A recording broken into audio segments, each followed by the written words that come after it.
کہ اللہ سبحانہ و تعالیٰ نے بھی یہ بات ارشاد فرمائی ہے کہ فقد لبثت فیکم عمرا من قبلہ افلا تعقلون، کہ میں نے تم میں پہلے 40 سال گزارے ہیں، تمہیں سمجھ نہیں آتی کہ میں نے 40 سال تم میں کس طرح گزارے ہیں؟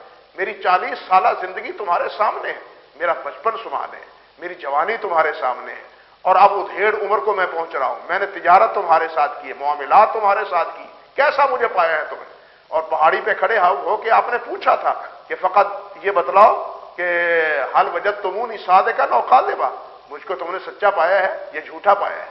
مجھے بتلاؤ، اگر میں یہ بات کہوں کہ پہاڑ کی اس اوڑ میں ایک لشکر جرار تمہارے ساتھ لڑنے کے لیے تیار ہے، تو تمہارا میرے بارے میں اور میرے اس بات کے بارے میں کیا خیال ہوگا؟ تو سب نے بیک زبان ہو کے کہا تھا کہ جربنا کا مرارن ما وجدنا کا الا صدقا، ہم نے آپ کا بار ہاتھ تجربہ کیا ہے، آپ کو ہمیشہ ہم نے سچا پایا ہے۔ یعنی نبی علیہ الصلوۃ والسلام نے اپنی صداقت کی دلیل اپنی ذات کو بنایا ہے، اپنے اسوہ کو بنایا ہے، اپنے عمل کو بنایا ہے، اپنی زندگی کو بنایا ہے۔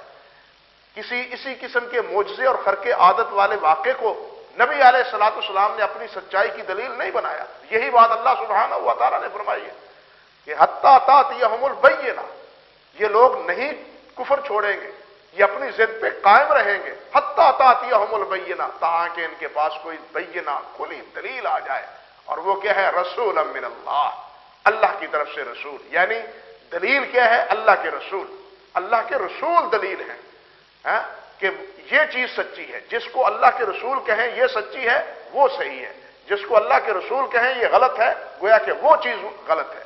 تو بینہ سب سے کھلی اور روشن دلیل، یہی تو وجہ ہے اللہ سبحانہ و تعالیٰ نے ارشاد فرمایا ہے کہ یعرفونہ کما یعرفون ابناءہم، اللہ اکبر کبیرہ۔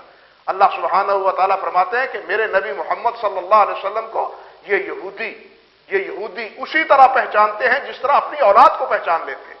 یعنی ان کو نبی علیہ السلام کی سچائی میں اور ان کی حقانیت میں کوئی ریب اور کوئی شک نہیں تھا۔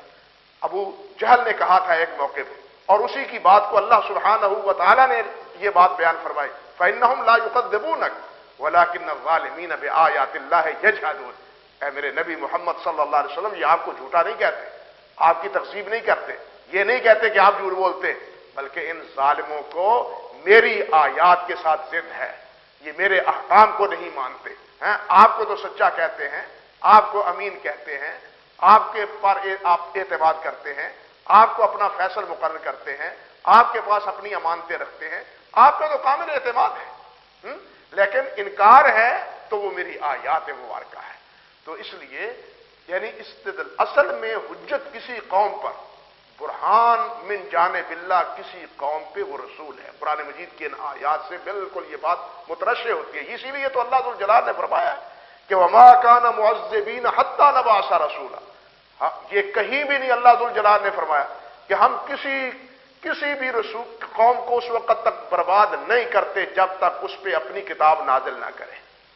کسی جگہ قرآن نے نہیں کہا کہ ہم کسی قوم کو اس وقت تک ہلاک اور برباد نہیں کرتے جب تک اس قوم پہ اپنا کلام نازل نہ کریں، ان کو اپنی کتاب نہ دیں، یہ کسی جگہ نہیں کہا، بلکہ اللہ نے کیا فرمایا؟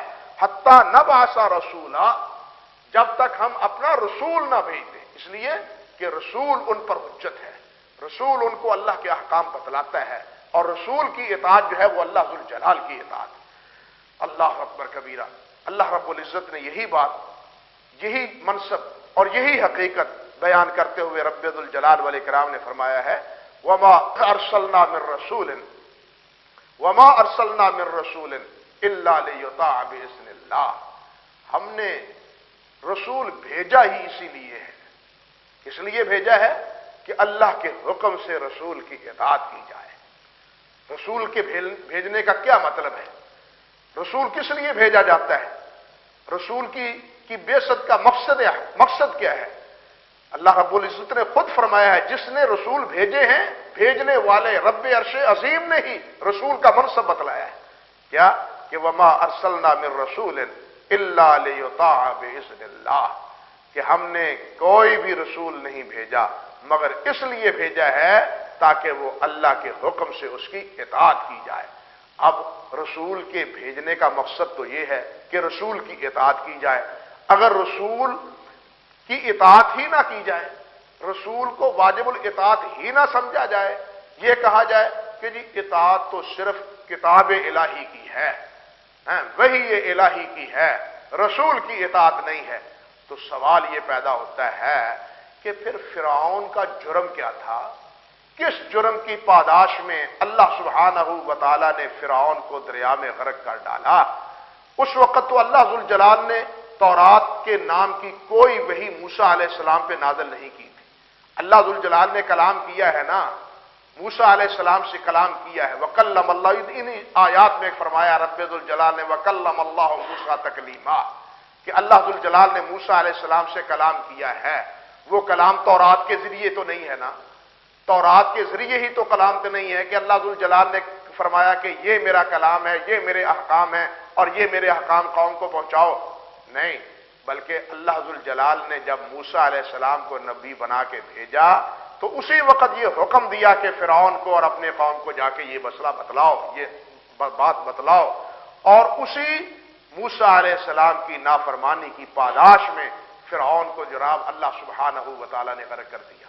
اب سوال تو یہی ہے کہ اگر رسول کی اطاعت ہی نہیں ہے، صرف قرآن کی اطاعت ہے یا صرف تورات کی اطاعت ہے یا صرف انجیل کی اطاعت ہے، تو پھر قابل غور مسئلہ یہ ہے، سوال یہ ہے کہ فرعون کو کس جرم کے نتیجے میں اللہ سبحانہ و تعالیٰ نے اس کے ماہواریوں کو غرق کر دیا؟ یہ اس بات کی برہان قاطع ہے کہ اصل اطاعت رسول کی ہے، رسول ہی حجت ہوتا ہے.